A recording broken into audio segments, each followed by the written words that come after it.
Hello, and welcome to episode 4 of Adventuring for Mere Mortals. It's Kyle, and we have Trevor here, and Alex Aldecoa, the marketing director for Aire Watersports, and say hello. Oh, hi, thanks for having me. Alex and I met on a flight back from Denver to Boise. Want to tell us a little bit about yourself, what you do, how you got into water sports? Sure, yeah, we can jump right in. Like you said, my name's Alex Aldecoa. I'm the art and marketing director for Aire and Outcast Sporting Gear, which is a fly fishing brand as well. I've been in Boise for probably 13 years now. I moved here to go to school, go BSU. Came down and just haven't left.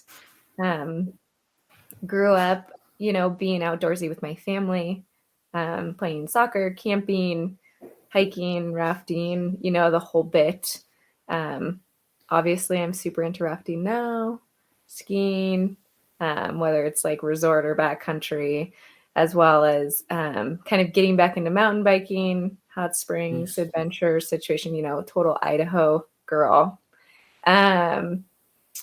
But yeah, I kind of stumbled into rafting a little bit. Obviously, we got spoiled growing up that we got to go on a few rafting adventures, week-long trips with the company I ended up guiding for, Mackey Wilderness River Trips. And one of the owners is a really good family friend. So she, as soon as I turned 18, was kind of pressuring me to come out and be a guide, and finally swooped me up about, I think I was 21. And she did the whole thing. You don't have to row a boat. I just need you to come out and be a kid wrangler. And I was like, a kid wrangler? So basically I was just the fancy nanny on the river, which was great. And it was the funnest experience ever. And, all of a sudden you go 1-2 trips like that. And then all of a sudden, we need another guide. You're on the oars. It's like, wait, what? Oh, wow. So super fun. Obviously had to jump right in and learn. But when the opportunity arose at Aire for a graphic designer, which I had gone to school for, it was kind of like a no-brainer to mix something I was passionate about and make a career out of it. And then obviously, graphic designer turned into running the show in the marketing department. Wow. No, that's awesome. Like being able to do what you love and actually get paid for it. That's always great, right? Yeah, it's rare for somebody to be able to say that. And I'm fortunate, as well as one of my best friends from college. She had a love of beer, and she ended up, finding a great guy, and they now own one of the big brewery here in Boise, Payette. And so it's kind of fun that, us two found, our passions, and then found careers that we could push and be happy and, create a living. Because who would have thought I could technically be a rafter the rest of my life and get paid better than a river guide salary? Oh, that's amazing. Yeah. Yeah, Kyle, it's been about a month or so since we at least talked and recorded. So what have you been up to, man? Let's see. I went and got invited on a Teton ski trip in Targhee. The sad news is that we haven't had much snow lately, but they did get about a foot of powder, but I missed it by about 12 hours. Yep. If I would have gone the night before, I would have been up there crushing it. But whenever I got there, it was a little choppy. Good times. It was actually clear. That was nice. Yeah. And then after that, went down to Phoenix, hung out, enjoyed spring there, warmer temperatures, and then came back and decided, well, might as well get in one more ski trip. So went to Soldier, and that was a questionable life decision. It was mostly dirt. The conditions were rated as thin, and it was, I think they had written on the board, if it isn't groomed, it'll ski like crap. And even the groom didn't ski that great. But you know what? Got it done.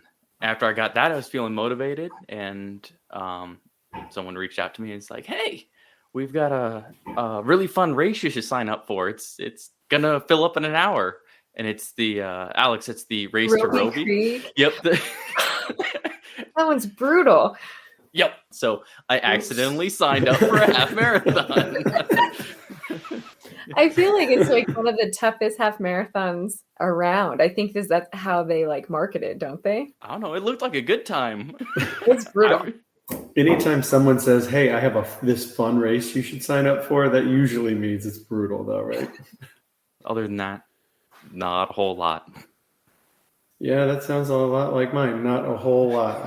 As I mentioned in the last episode, I had surgery on my ACL, so it's slowly coming along. I'm off out of my brace and off my crutches, but it's just slow. Like, you just have to completely teach your quad how to be a quad again.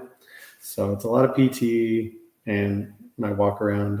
It just gets tired at the end of the day. Like every day, just very small improvements every day. So yeah, that's moving along.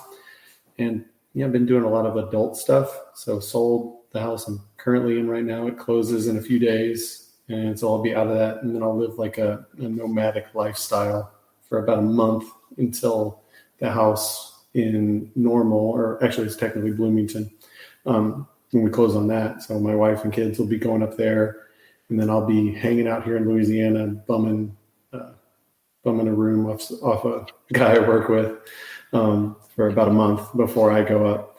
So yeah, I mean, it's exciting, it's stressful, but yeah, very adult things. But yeah, I'm just I've been scanning Instagram, just trying to see what adventures everybody else are up to, because I'm not going to get to do very much exciting for a good another 5-6 months at least before I think I can start running again in like a month and a half, maybe, they told me. So I'm looking forward to that, because I'm just like sitting around. But yeah, Alex, you've been doing anything exciting lately? Didn't you go on a trip? I've been on a few trips since I saw you. I got back from Denver, was home for a few days, and then went skiing in Salt Lake. We did Snowbird and Alta and Solitude. Went to a jazz game, then came back for a couple days, and then went to Mexico for 8 days with the fam, and which was super fun. But you get into that, you wake up and you start drinking and at like 7 a.m. and you don't stop till you go to bed at like 11. So I definitely am in detox mode this week. So rolled in. I think I got back last Wednesday night or Thursday. And then, chose to kind of have a mellow weekend. It's probably smart. Travel's coming up. So trying to get a few more ski trips in before everything really goes away. Yeah, supposedly last weekend was amazing. I had a bunch of people from Jackson area and then the Twin area that went skiing, and they were like, "There's powder." Yeah, I had a coworker that went to Salt Lake, and they skied a couple. They think they did powder and snowbird, and they were like, it was awesome. I mean, we had like a couple inches when we got there. The skiing was fine, but it was just really cold. I think it was -10 when we skied that Friday at Alta and Snowbird. So even with like my fancy heated sacks, it's still chilly. -10. That doesn't, like, I've been down in Louisiana too long. -10 doesn't even like compute for me anymore. Like when it gets down to like mid-20s, people lose their minds around here. Like everybody's water lines freeze. It's crazy. Yeah. I bet. Can't handle that anymore. I'm gonna have to get used to it moving up to middle Illinois. It gets maybe not -10 a lot, but it does get cold. It will be cold. It'll get to single digits. Yeah. It'll be brisk. Yeah, I mean, since I went to school in Chicago, if memory serves, it takes me about a year or like one good winter to really get used to the cold again. But then it's a piece of cake. Yeah, I think that's about time to get into our main topic. So, yeah, Alex, you kind of gave your background a little bit and how you got into rafting. We're going to kind of delve in. So, like, what is it about rafting that really draws you to rafting? Like, just the fun, the adventure?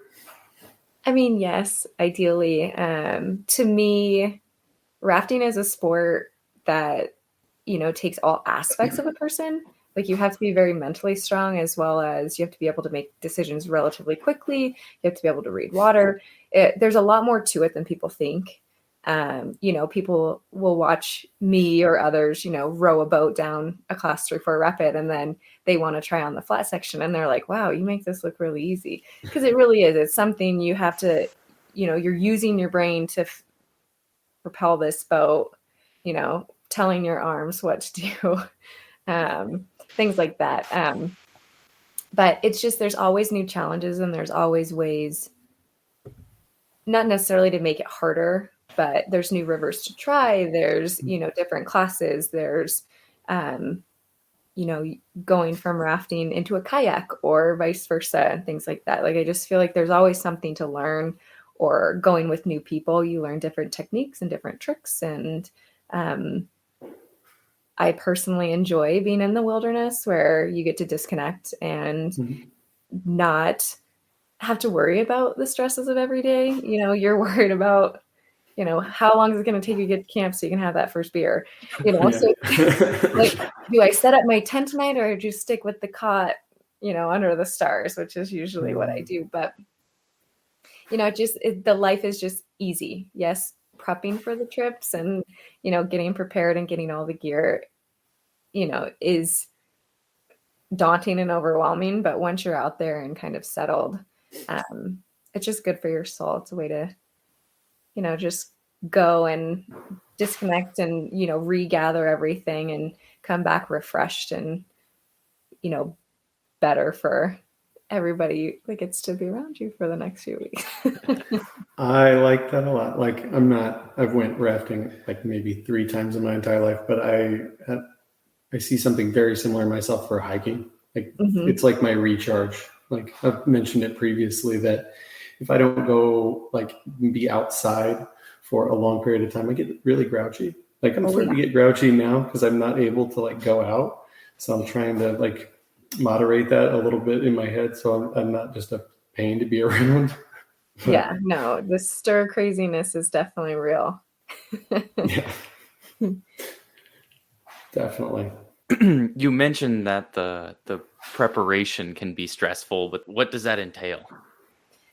It kind of depends. Obviously, going out for a day trip, you just got to remember to bring your pump and a cooler of beer and snacks and whatever, and your friends. But when it comes to more, I don't really do weekend trips. A lot of the trips I do are multi-days, specifically those that you have to draw permits for. And when you're going into like the backcountry and, a protected wilderness, like the Frank Church, for example, there's things that are required. So you have this packing list essentially, where you have to have a fire pan, you have to have, your groovers, which are like your portable toilets or whatever. You're packing in and out. So you have to have like essentially ammo can stuff to, smash glass. And if you happen to bring glass, which we, kind of frown upon that, but sometimes you can't avoid it. And so I feel like to prep for a trip like that, probably a couple weeks to a month in advance, where you're making sure your guest list, that can be up to, I think, 26 people, everybody has a boat, they have a frame, they have dry boxes, they have coolers, and then collectively you kind of decide how many coolers you have, who's going to be responsible for what meals. Or if one person's, prepping, they'll go to the store, gather all the food, things like that. And then personal gear, I feel like doing it as long as I have, personal gear is easy. I probably plan that out maybe the week of. Because it's like I have, a couple drawers that have all my rafting clothes, right? So you go to that and just throw them down. Make sure you grab a couple extra things here and there for, gear for friends, just in case somebody forgets a rain jacket or, something that's like an oversight in July, right? Mm-hmm. But yeah, I think preparation overall, it's dependent upon how long and what kind of gear you need. Like I know I haven't done the Grand Canyon, but I have friends who have, and I have friends that have prepped for their entire trip that took them a few months because they're drying food and pre-packaging and things like that. But then yet, other friends that they make sure their boat and stuff's ready and their frames measured, and they just worked with a company that pre-did all of their food for them. So when they got to down there, they just opened their coolers and everything was just thrown kind of in. Ooh, but, very nice. Wow. Yeah, which I think is the way to go if I'm going to do it. Oh. Just somebody else do my food. Worry about all the other gear. Do you have to worry about weight? Yes and no. Obviously, whatever you're comfortable rowing is kind of how heavy your boat is. Obviously, boats can only hold so much. So depending on the size of your raft and whatnot, it might be in the water a little too much for you. You also have to think about water level. At low water, you obviously don't want a really, really heavy boat because you'll be catching on every single rock on the bottom of that river. So you'll be having to get out and stand and wiggle and push and pull, and it's not fun. So definitely, it does matter. But it's dependent again. Yeah, it sounds like everything's dependent, right? Another question that will be highly dependent on where you're boating, but I think the view of like rafting out in the world is that it's like a risky sport. Kind of, how do you feel about that? Is it really risky? Is it scary, or is it kind of overblown? I think there's this weird stigma behind it because there have been deaths in whitewater, and especially in Idaho, it's more. We've had quite a few deaths on local rivers outside of Boise, and those people, unfortunately or fortunately, were very experienced boaters that just it was a fluke type situation, right? But I think overall in any water sport or any sport in general, it can be risky. So it's just kind of the perspective behind rafting that kind of has this weird, like, ooh, is it scary? Is it not? I agree that whitewater can be scary and it can be daunting to not know. That whole idea of I'm going to hit this rapid, and if it doesn't go right, I'm going to swim, but can I make it through, this, that, and the other. But I think it's important for people to like do their research and go with people that they trust and go with people that are experienced and that, can kind of vibe off you and ease your mind, and kind of that you feel open with expressing these concerns or worries. And obviously, something that helps too is just educating yourself more. There's plenty of resources that you kind of learn about whitewater. Lots of documentaries lately, mostly kayaking related, but still in the whitewater spectrum, that kind of, opens your eyes to the community itself and how most everybody in the community promotes safety and, wearing your life jacket, wearing a helmet if you're in a kayak or you're paddle boating or things like that, big water. But if you're going with somebody that you trust and is experienced, they should never put you in a situation where you're scared. Is kind of how I feel. No, I like that. And it sounds like it's knowing and understanding the risk and planning for what you can control. Some things you can't, like anytime you're out in the outdoors, there's always things you can't control, but yeah, planning just as knowing much as you can. Like just knowing that there's a potential for something to happen, but not letting that like consume you so much. I think I'm in the mindset where I'm really big into scary things are what make you grow as an individual. So doing those scary things and pushing yourself, obviously within boundaries or limits, like knowing that, yes, this might be scary to you, but I trust the person on the oars, or I trust the person that's leading me through this, that, they're going to take care of me, or it's going to be safe. Or I think, doing the scary things helps you grow. So unless you do the scary things, you're never going to know if it's worth it or not. Trevor and I haven't been rafting much. I've done it a few times with friends, but the key thing was it was with a guide. They were very experienced. And there was that trust factor, and it was, that's what made it a fun experience. But what also made it fun for me was to just watch them operate and their, efficiency. And one thing that really stuck with me is whenever we would come up to a rapid or something, him reading the water. Mm-hmm. How long did it take you to kind of develop that skill? I wish I could say I could learn to read water like instantly. It's definitely a learned skill, and it's obviously different. Men read water a little different than females do. Obviously we both can read it the same way and know, like, okay, there's the tongue, and you're kind of going to go this way, that way. But females, like me, not being as strong as a male, like I wish I could say I could push that boat exactly where I wanted to be when I wanted it, but I'm just not as strong as a man is, right?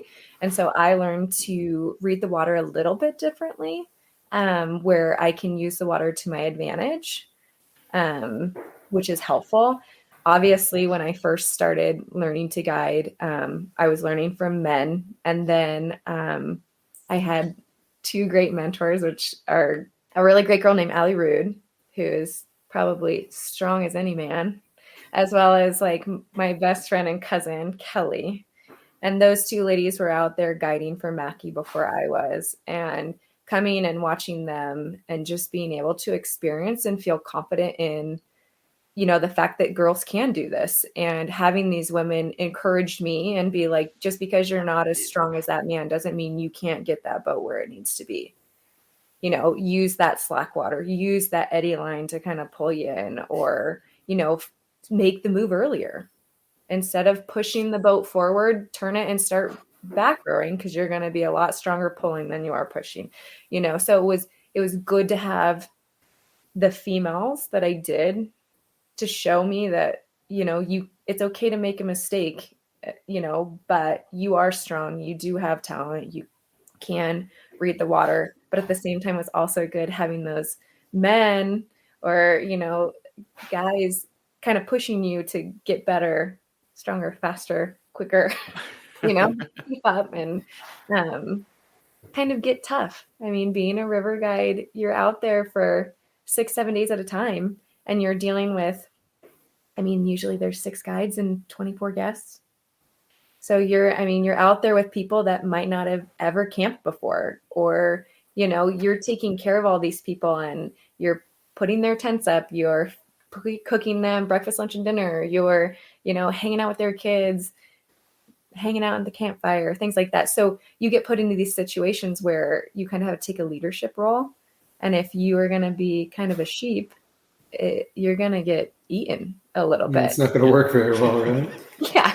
You're just, one, you have to basically be able to hold your own with these boys who, want you to prove yourself, because if you don't, you're just going to be probably not on the next trip, unfortunately, which is terrible. But, if you can prove that you're willing to work hard and you are willing to learn and things like that, it definitely is helpful. I don't know. Like you mentioned a lot of the guides that you've had to deal with. I feel like, at least in the public view of rafting, it's kind of like a male dominated sport. Mm-hmm. How do you think, or do you know of any ways that we could get more women into the sport? Because I think having more diversity in the outdoors is always a great thing. Rafting is, and for as long as I've been a part of it, definitely male dominated. And I look at, my coworkers who I boat with, and I think there's a, couple of us that are females, the rest are males. When it comes to getting more ladies in the sport, I think it's just important to be a resource. And I mean, that's always hard. I mean, you don't have a ton of female rafters to look up to. There's a lot of female kayakers that, are doing amazing, rad things that have definitely opened the eyes to a lot of people in whitewater. But rafting's just not as talked about, I guess, in that sense for females. So I think, just being a resource, being that person for somebody who's interested to offer advice, give suggestions, lend gear, go with them, guide them, teach them. It's just, I think it's super important to like help foster that and make them feel welcome. And by going with them, you're going to, help with their personal growth and their confidence on the river and, being that person that's teaching them how to be safe on the water. And, obviously another good thing is to start getting people involved when they're younger. Obviously not everybody has the experiences that I was fortunate to have growing up and getting to go on rafting trips. But, I feel like as there's more females joining into the outdoor industry and rafting itself, you think about like, if I have kids, I'm going to want my kids to go on the river. So it's like, I'm going to want to teach my daughter, that you are strong, that you can do this, you can row a boat, things like that. So, just trying to work together as much as you can. I do think, I think you guys on the outline said something about like companies, or other things, and it triggered Kaylee Hutchinson, who works with Rafting Magazine. They're doing a really good job right now, where they started a ladies paddling team, where they're promoting and like fostering this growth. For I think they have 2 or 3 teenage girls right now on their team, and obviously looking and wanting more and potentially having these grow into different cities, since they're mainly California based. But I think they're doing a good job at getting these girls out on the water, helping them with kind of like their swift water training and safety stuff, teaching them new techniques, helping them learn to read water in a different way. I just think it's like a super exciting program to kind of just open people's eyes that, a 15-year-old can go out and kick your butt on a California river. Yeah, that's awesome. So I think, I think should probably just stop talking. No, that was great. We know nothing, so yeah, we know. Yeah, I know. I just feel like I'm going in circles. Like, ladies power. Woo. No, that's great. So a little bit ago, you mentioned like I'm sharing gear with other ladies. Has it been a challenge to find gear for like that's specifically geared toward women? Because I know in some other sports it's kind of difficult. Like everybody's just built. A lot of the gear is built to like the guy size, the guy body type. Has that been an issue? Yes and no. Obviously NRS and Astral and Coquetet now, I believe, as well. Those are some of the bigger brands that do life jackets. They have lady-specific ones. I do know at the time when I started guiding, they didn't have any lady-specific rescue jackets. And as a guide, you have to have a rescue jacket just in case there was a situation where you need to go rescue somebody. But obviously now, I think with that introduction to more women in the sport, you can find a lot of women-specific colors, styles and fits that kind of allow for the female frame and body to fit better. which I think is helpful. Obviously, right now in our industry, it's wild, the supply chain issues and COVID and the fact that, after that first stimulus check showed up, over a year and a half ago, everybody was scared they're going to lose your job, like losing jobs and all of these. And then that stimulus check showed up and they're like, well, we can't do anything but go outdoors. So let's just buy a bunch of gear. Yeah. So it's just been a very weird time to get anything. And so it's like, I need a new dry suit, but I've been waiting 2 years because you can't find one in my size. The fact that I found a mountain bike last summer like blew me away. I feel you on the bike thing. Like I bought a gravel bike and it took like 9 months to a year for me to actually get it in my size because I had to get the biggest one and they don't make a lot of them. Right? No, I got super lucky. I randomly called. I was like, I don't think I'm going to get a bike this year. This sucks. And I randomly called, I think it was Reed Cycle here in town. And they're like, yeah, we have the exact bike you want in a small and a medium. Because I float between the two sizes. And I was like, really? I was like, well, you hold them both till 4:00. I can't get off work yet. And they're like, sure. Oh, that's awesome. Go on the bike. But, not everybody had that luck, But that's the only catch right now is finding gear is hard. There's a couple of like all female whitewater pages I belong to, like on Facebook, where it's women from all over the country that are either getting into the sport, have been in the sport, that have questions. And it's been a great place for, people selling old gear, that they might have used once or twice, or, women asking for what life jacket fits you best. Like, what life jacket do you like? What kayak do you like? I'm going to go float this river. Has anybody been on it? That's another good place to kind of look and find gear. Or just get opinions on, what works well for you. Because don't get me wrong, there's definitely some male life jackets that I think are very comfortable. But, at the same time, my female specific life jacket is the one I go to most. It's not a rescue one, but it's lightweight and comfortable and fits me really well. I just feel like I'm getting hugged all day on the water. That sounds like a win. Yeah.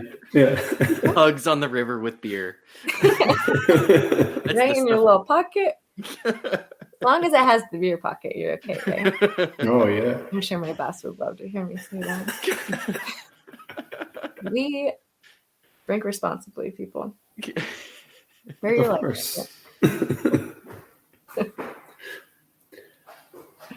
So this is a question that I think I'm just going to ask every guest that we have on. And I think, like I've said it before, it kind of keeps us all modest. So what is the biggest mistake you've ever made in the outdoors? Like we talked about mine last time with our other buddy, Alex, where we swam out to an island and almost died. That was really dumb. And I'm very lucky to have survived it. So I like to hear kind of, hopefully, everybody didn't do things as stupid as I did, but that one actually kind of stumped me a little bit when I was just like, mistakes. Obviously, there's plenty of stupid mistakes that you make, right? I think one of the biggest ones was before we actually got to the wilderness. There was a group of us getting ready to leave on a Maine salmon trip. And we were in a big bus, that we had chartered to drive us out there.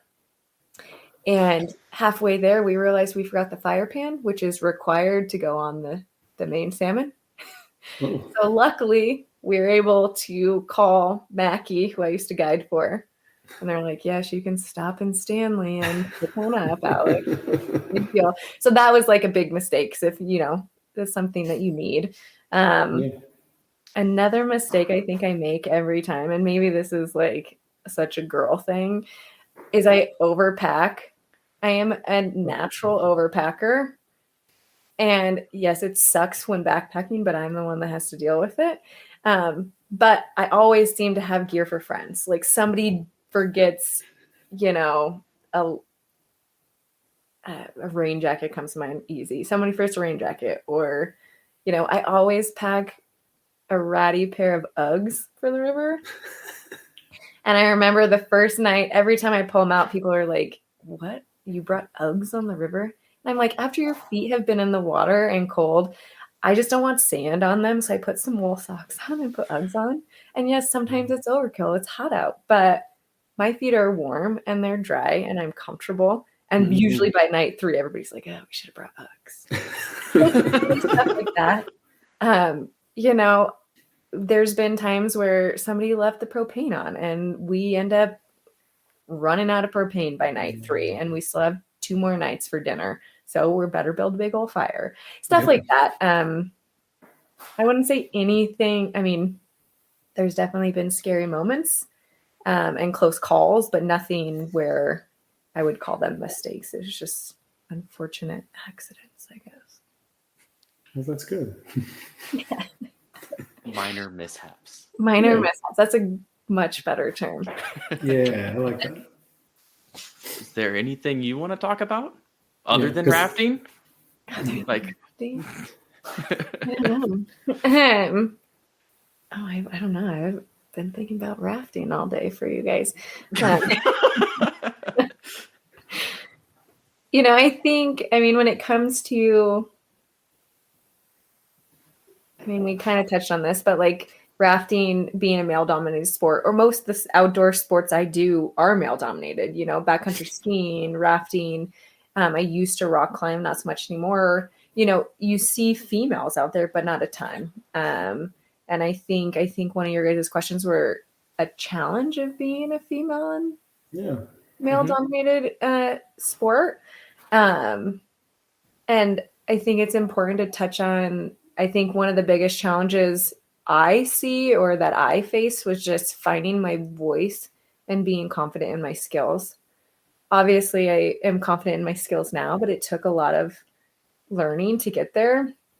And I feel like sometimes it's really hard to speak out when you're in an uncomfortable situation, especially with somebody of the opposite gender. And in a sport that's, you know, mostly men, finding that voice is important so you can say how you feel and you know, hopefully get a little bit of understanding. I think a lot of times it's kind of nice to have a female in your group, especially like in backcountry skiing, because you know, like you get to the top and you dig and you check the snow, and I might not feel comfortable, but the guys, of course, no offense, sometimes you get these egos that like, oh, I'm better than him, I can do this. Like I'm, you know, even though you might be a little hesitant. And, you know, me, like I could be up there and my gut could be like, yeah, it looks okay, but I'm not sure, you know, maybe we go a different route, you know, safer.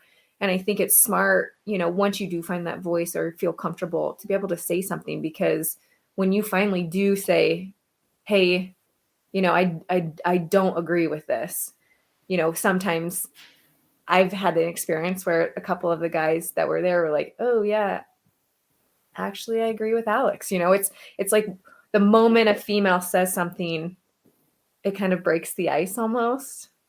It's good to have that differing opinion sometimes. You know, and so then it gives you potentially, you know, the little, you can brush it off as well. Well, Alex doesn't feel comfortable, so let's try and make her feel comfortable. Even, you know, even though it's really you, it's really the guy's like, I don't like this, right? Doesn't want to be, because like you said, guys, we do have a tendency to let our egos kind of control things. Well, and like, there's no offense to that, and I could say, no, and it's real. It's real. It's a thing, and like I don't feel like I've recognized it in Whitewater, but I think I mainly saw it last year in backcountry because I was skiing with, you know, ex-racers and US ski teamers and these guys that were very talented skiers. And I would not say I am an amazing skier, but I like can hang, right? And so, you know, there was a couple situations where, it probably would have been fine to go down that chute or that face, but I personally didn't feel comfortable, so I went a different route.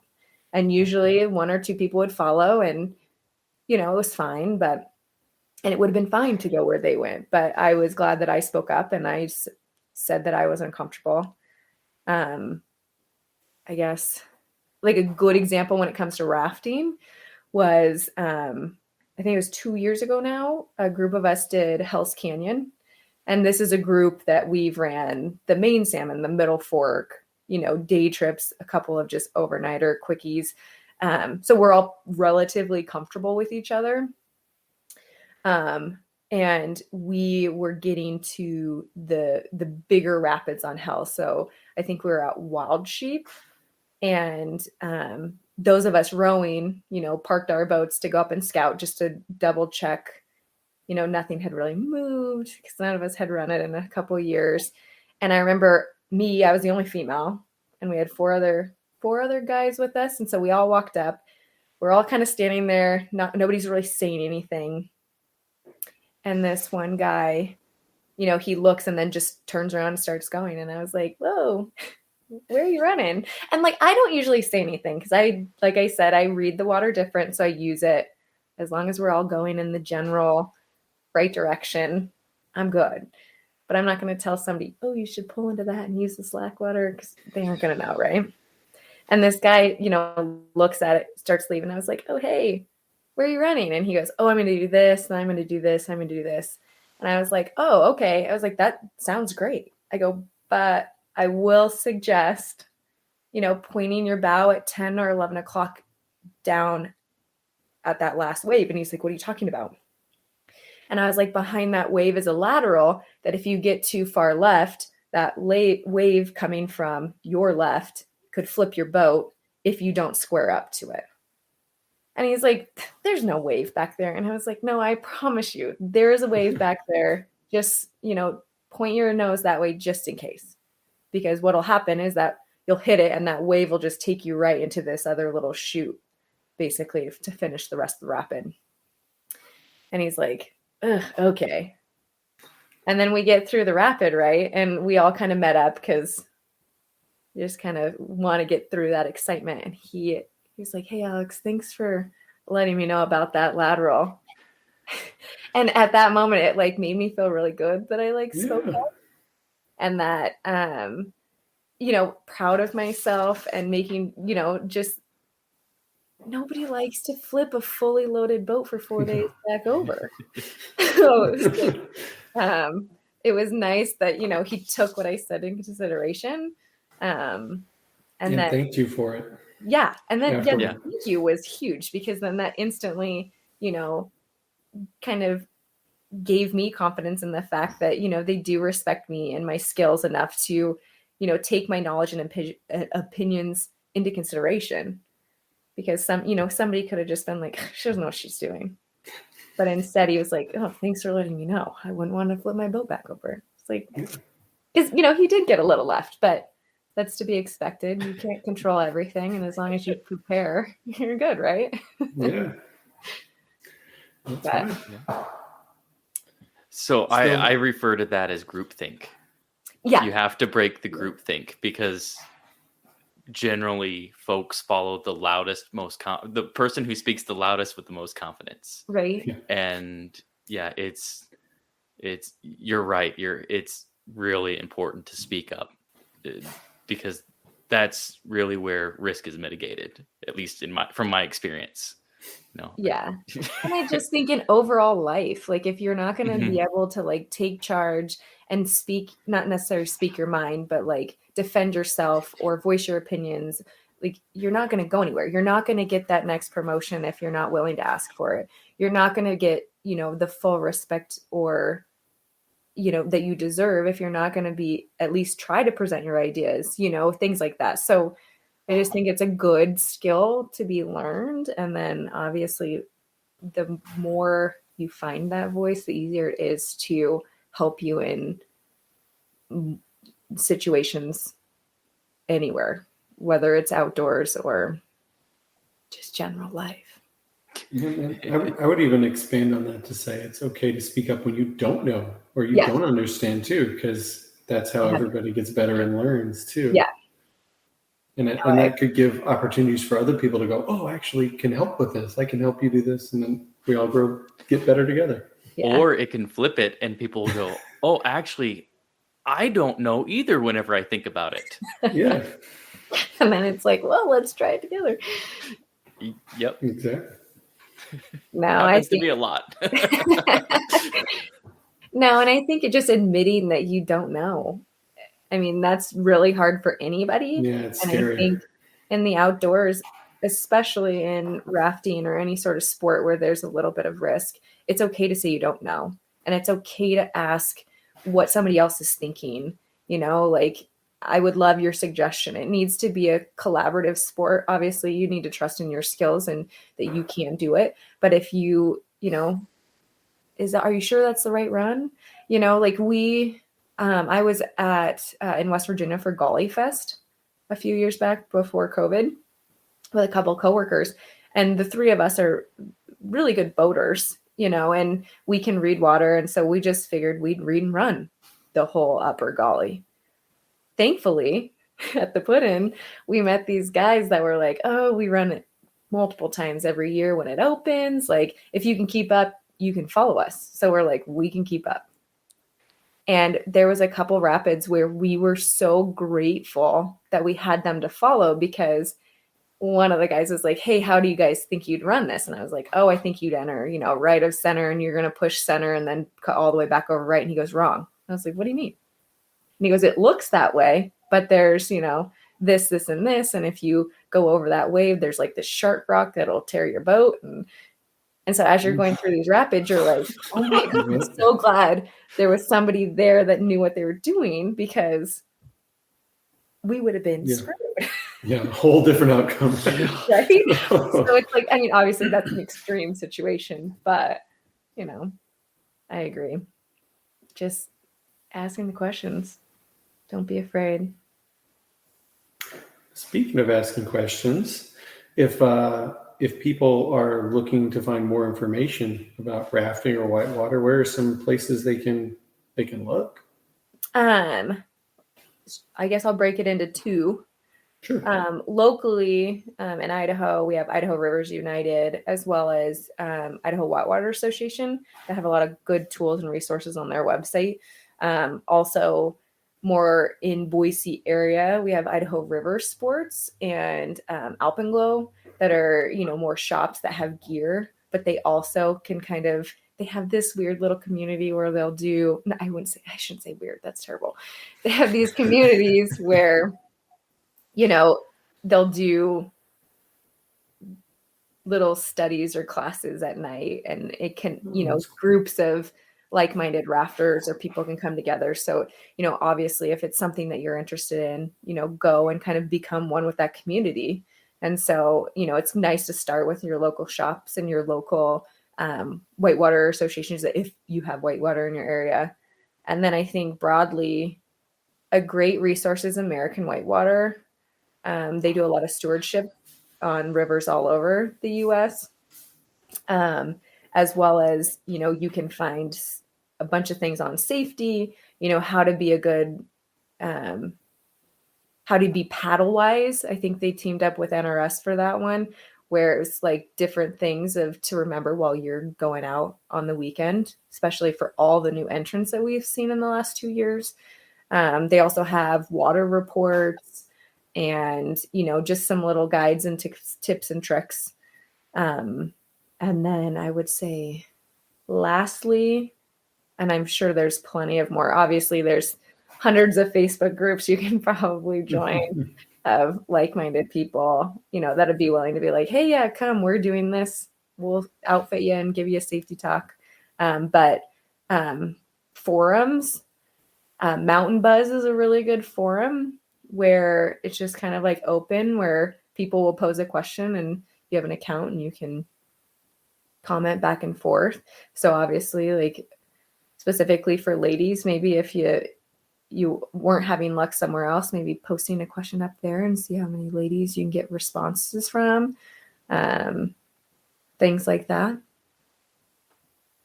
I'm sure there's plenty of other places, and I'm just being such a... No, that sounded like an exhaustive list to me. That's a good place to start.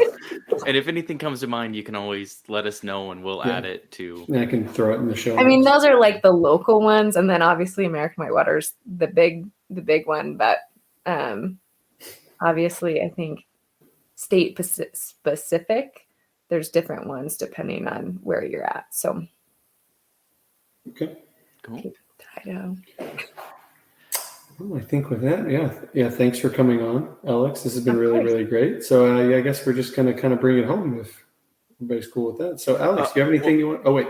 Oh, well, I was something. thinking that we should probably just touch on it again, that if you are interested in rafting or doing that the recommendation is to go with an experienced guide or a guide service to do that. This is not a sport that you want to take or undertake on your own as a novice. As Alex has said, very high risk, high reward, but it's not really worth that risk in the beginning. There's a lot of experience. Plus, it's just fun to go with a guide. You don't just get the experience of, going down and cruising a river. They're usually local. They know the history of areas, geology, ecology. I don't know. You can learn a lot of things, and that's one thing that I really enjoyed about the trips that I've been on, is that interaction and just deeper experience. So I wanted to put that plug in there before we get too far, that this is not fair. something where you go where you go buy a boat and go, guess what? We're going out this weekend and it's going to be awesome. Yeah, definitely safety first. Make sure you have the right gear. Make sure you know what you're doing. If you don't, like you said, go with an experienced person, experienced guide, outfitting service. I think, a good example, if you're local to Idaho, there's plenty of guide services, for a day trip up in the Banks area. And then obviously if you want to go on something a little bit more adventurous, think of guide services in Stanley, like Mackey Wilderness, and you can do a week-long trip, but definitely it's not a sport to just buy a boat and jump into. Definitely do your research and learn. And make good life choices. That's yes, please. It's like the better your choices, the better our sport looks, and and the better the experience. Yeah, true. Yeah. And don't forget, like, rafting guys are pretty rad. Like, everyone I've ever met's always been a really cool person. So I think it draws a very specific type of person. Really cool stories and these backgrounds. It's like, how'd you get here? What do you do in your off season? And some of them are like, oh, I go to Costa Rica, or I go to Nicaragua, and I do this and I do that. And I'm like, wow, you guys do way cool stuff. I go to work on my off season, but Trevor, we're in the wrong industry. I know, man. I think it's time for a career change. Well, but all right, I think it's time to bring it home. Alex, is there anything you want to plug? Anything you're up to you think's cool and everybody else should know about it? Thanks for having me on. It's been great. It's definitely nice to talk about something that I love and that I'm passionate about. Obviously, everybody's welcome to follow me. I post about my rafting adventures quite often. I'm on Instagram. I think it's AK Aldecoa is my handle. Or you can follow a bunch of, pretty much everything I do work-wise is we're Aire Whitewater, and then Outcast Sporting Gear are our handles. So if you're into fishing, hit up Outcast. If you want to know a little bit more about Whitewater, and just kind of Aire's background, obviously Aire Whitewater is the place to look. But yeah. Awesome. And I'll put all those in the show notes so people can find you. And I'm on Instagram at Trevor Bollman, Bollmann. Kyle doesn't have social media, so if you're in Boise, wave at people named Kyle. You'll find him eventually.